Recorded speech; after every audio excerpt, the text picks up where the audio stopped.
नमस्कार, आप देख रहे हैं सिटी तहलका। मैं हूं आपके साथ जितेंद्र हेलावत।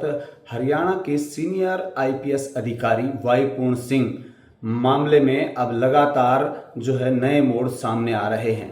इस वक्त की जो बड़ी खबर हम आपको बता रहे हैं, जहां डीजीपी शत्रुजीत कपूर को लंबी छुट्टी पर भेज दिया गया है। इसके साथ साथ आपको बता दें कि जिस तरीके से अभी तक वाई पूर्ण सिंह के शव का पोस्टमार्टम नहीं हो पाया है, परिजनों द्वारा न्याय की मांग की गई है। जो सुसाइड नोट 8 पन्नों का लिखा गया था, उसमें कई अधिकारियों के नाम शामिल हैं। मुख्य रूप से जहां डीजीपी शत्रुजीत कपूर और आईपीएस अधिकारी जहां नरेंद्र बजारनिया का नाम शामिल था, उसके साथ साथ 15 नाम जो हैं वो इसमें शामिल हैं, जिनकी वजह से उन्होंने सुसाइड किया था, जिसको लेकर उनकी धर्मपत्नी सीनियर आईएएस अमनीत कौर, उनका लगातार ये कहना है कि उनके पति की हत्या को तब न्याय मिलेगा जब उन अधिकारियों को गिरफ्तार कर लिया जाएगा, उनको हटा दिया जाएगा,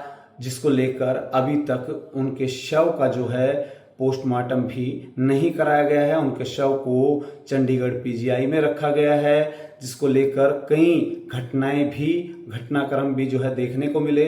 अब फिलहाल जो इसमें नया मोड़ आया है कि शत्रुजीत कपूर जो कि डीजीपी हैं, उनको लंबी छुट्टी पर भेज दिया गया है। इसके पीछे कई और घटनाक्रम भी सामने आए हैं, उनका भी हम आपको जिक्र कर लेते हैं। सबसे पहले हरियाणा में 1 साल सरकार के पूरे होने पर प्रधानमंत्री नरेंद्र मोदी का जो है हरियाणा में दौरा था, वो रद्द हो गया। वहीं दिल्ली का दौरा जो है नायब सिंह सैनी मुख्यमंत्री हरियाणा का भी था, उसको भी रद्द कर लिया गया है। तो जिसको लेकर आज नेता प्रतिपक्ष राहुल गांधी जो है पीड़ित परिवार से मिलने पहुंचेंगे। उसको लेकर लगातार अब जो है राजनीतिक चर्चाएं भी गर्म हो गई हैं। और वहीं हाल ही में हुई महापंचायत में 48 घंटे का अल्टीमेटम दिया गया था, जिसके बाद जहां भारत बंद और जगह जगह रोष प्रदर्शन करने की भी बात कही गई थी, जिसको लेकर अब सरकार की चिंताएं लगातार बढ़ रही हैं। और ऐसे में अब देखना दिलचस्प होगा कि जिस तरीके से ये घटनाक्रम चल रहे हैं, जहां सरकार की भी छवि धूमिल हो रही है, वहीं भारतीय जनता पार्टी को भी बड़ा डेंट यहां पर पड़ रहा है कि जिस वर्ग से वाई पूर्ण सिंह आते हैं, उस वर्ग में भी काफी रोष है। उसके साथ साथ आम जनता में भी लगातार ये रोष है कि इतने बड़े आईपीएस अधिकारी को न्याय नहीं मिल पा रहा है, तो आम जनता में किस तरीके से न्याय मिल सकता है, ये अपने आप में बड़ा सवाल बना हुआ है। क्योंकि जिस तरीके से लगातार जो है सप्ताह से ऊपर होने के बावजूद भी वाई पूर्ण सिंह के जो शव है उनका पोस्टमार्टम नहीं हो पाया है, और डाइंग डिक्लेरेशन का जिस तरीके से प्रावधान है, उसके तुरंत बाद जो है उन पर कार्रवाई होनी चाहिए थी, क्योंकि मरते वक्त कोई भी व्यक्ति झूठ नहीं बोलता।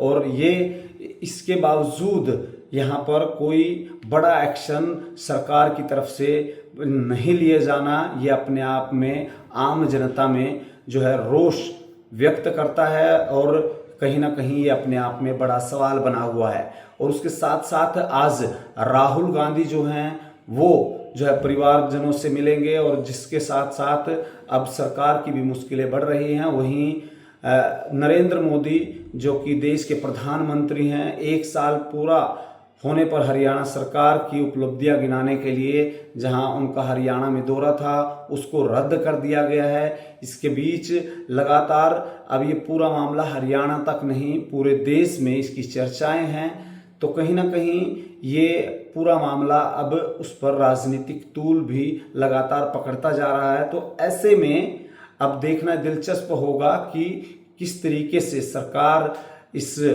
पूरे मामले को हैंडल करती है। इस पूरे मामले में क्या वाई पूर्ण सिंह को इंसाफ मिल पाएगा, उसके परिवार को इंसाफ मिल पाएगा, ये अपने आप में सवाल बना हुआ है। जिसके साथ साथ कई तरीके के प्रलोभन भी दिए गए हैं, ये भी बात सामने आ रही है। उनकी बेटी को जहां डीएसपी नियुक्त करने की भी बात कही जा रही थी। तो ये कहीं ना कहीं बड़े सवाल ये हैं, क्या इस पूरे मामले को दबाने की कोशिश की जा रही है।